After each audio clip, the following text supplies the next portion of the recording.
اگر آپ چاہتے ہیں کہ مشکلات، پریشانیاں، مصائب آپ سے دور ہو جائیں اور اللہ رب العزت آپ کے اوپر خاص فضل و کرم فرما دے، تو اس حوالے سے ایک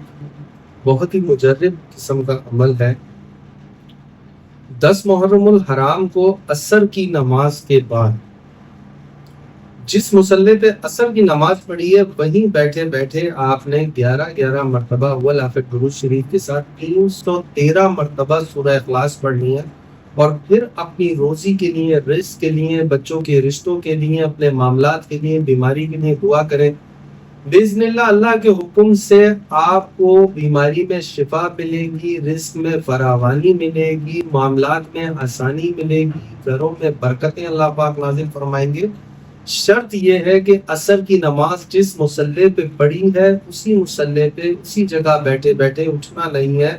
313 مرتبہ سورہ اخلاص اول آخر درود شریف 11 مرتبہ اس عمل کو کر لیں، اللہ رب العزت آپ کے لیے ایسی آسانیاں، ایسی برکتیں، ایسی رحمتیں نازل فرمائیں گے کہ آپ